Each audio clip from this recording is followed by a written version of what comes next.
Lokole Info, Polele.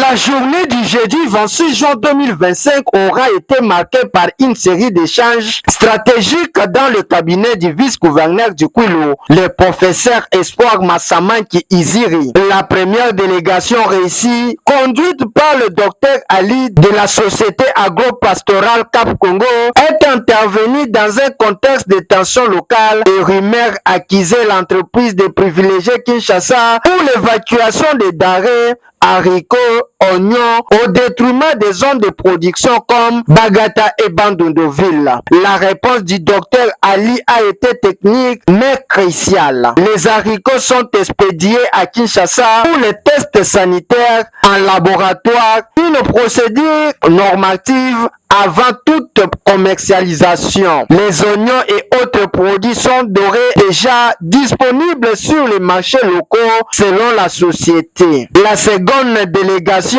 ici de Saint-Sab, venue présenter les civilités à l'autorité provinciale. Qui était tellement chargé, il nous a accueillis et on a échangé. Et nous sommes sortis dans la joie. Alors vous savez, avec la modernisation et innovation des services publics de l'État, que le VPM de la fonction publique, M. Jean-Pierre Liao, a instauré, pour qu'un retraité soit payé, il doit se faire contrôler par la Caisse nationale de sécurité sociale des agents de l'État. Voilà l'objectif de notre visite chez le gouverneur. Sa position par rapport à Sensap, il était vraiment objectif. Donc positif, il a accepté de tout ce qui va se passer. L'état fort de la journée restera l'entretien avec le maire adjoint de Bandundu.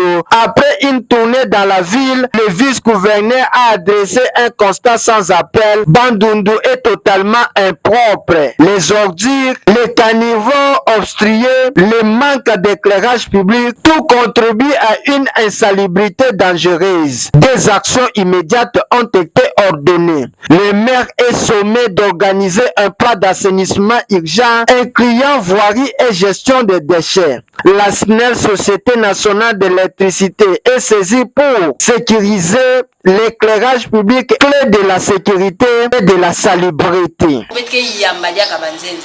Donc la population na betu simba na liboko kutula monkete na ville na betu yoke lomba kaka vende ba mfumu takwisa venda lupango ya yai nanzo ya yai ve nanzo ya yai ve betu simba na betu kana sa betu kula monkete na betu surtout ya Manzenza ya keko na province ya Kaka. Le professeur Massaman qui incarne une gouvernance du tangible, écouter, inspecter, exiger son approche des dossiers agroalimentaires, société civile, environnement, montre une volonté de désamorcer les crises par le dialogue et l'action. Restent les écueils. Lokole Info, Polele.